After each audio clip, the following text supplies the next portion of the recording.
सुप्रभात बच्चों।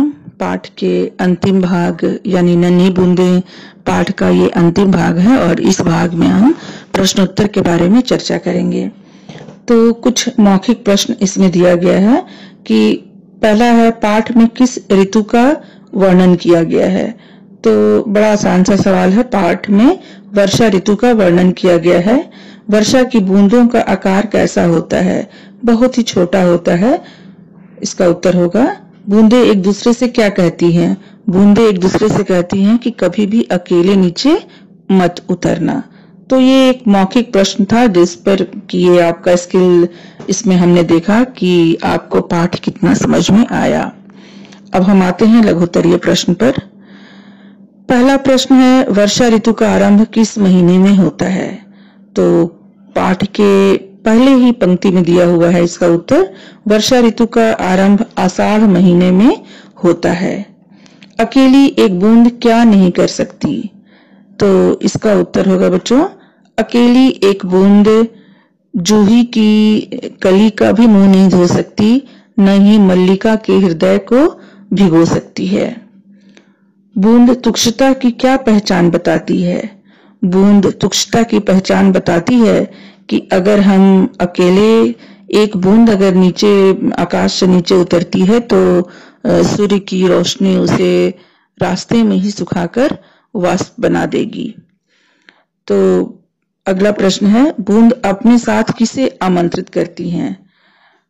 इसका उत्तर होगा, बूंद अपने साथ बिजली को आमंत्रित करती है, यानी कहती है कि तुम हमारे बूंदों के बरसने से जो संगीत उत्पन्न होता है उसमें तुम वाद्य का काम करो, और इसलिए वो बूंदे जो हैं वो बिजली को आमंत्रित करती हैं। तो बच्चों ये था लघुत्तरीय प्रश्न। अब मैं एक दो दीर्घोत्तरीय प्रश्नों का भी उत्तर आपको बता देती हूँ, पर कुछ प्रश्नों का उत्तर आप स्वयं करेंगे। पहला प्रश्न है, बूंद अकेले न उतरने के लिए क्या चेतावनी देती है?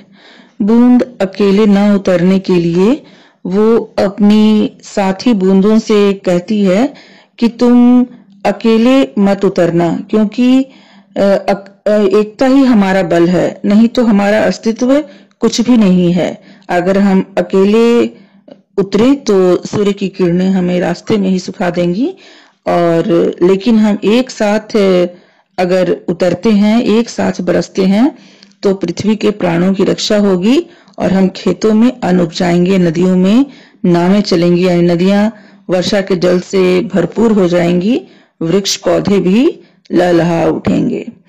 तो इस प्रकार ये पहले प्रश्न का उत्तर हुआ। क्या बूंद वायु से डरती है? ये दूसरा प्रश्न है।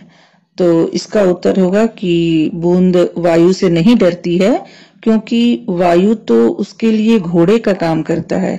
जिस तरह घोड़ा हमें एक स्थान से दूसरे स्थान पहुंचाता है, उसी तरह बूंदे भी वायु के कंधों पर ही बैठकर यहाँ से वहां पर विचरण करती हैं, और इस तरह से वो कहती हैं कि वायु तो हमारा घोड़ा है, अतः बूंदे वायु से नहीं डरती हैं।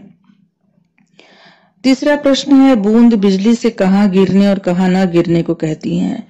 तो बच्चों, बूंद बिजली से घमंडी के मस्तक पर गिरने के लिए कहती हैं, और उसे परोपकारी अन्न के दानों पर गिरने से मना करती हैं कि अन्न के दाने बहुत छोटे होते हैं, वो परोपकारी होते हैं, क्योंकि उनसे ही लोगों का पेट भरता है। इसलिए इन क्षुद्र दानों पर तुम मत गिरना, लेकिन घमंडी के मस्तक जरूर मर्दन करना और तुम वहीं गिरना।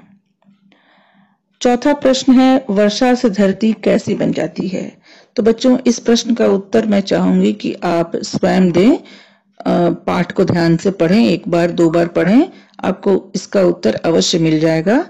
और बाकी जितने भी प्रश्नों के उत्तर मैंने आपको बताए हैं, तो सारे प्रश्न आपके स्क्रीन पर आपको दिख रहे होंगे, और उत्तर तो मैं बोल ही रही हूँ, तो आप उसे सुनकर अवश्य लिखेंगे। धन्यवाद। इस तरह से हमारा टर्म का भी पोर्शन समाप्त होता है।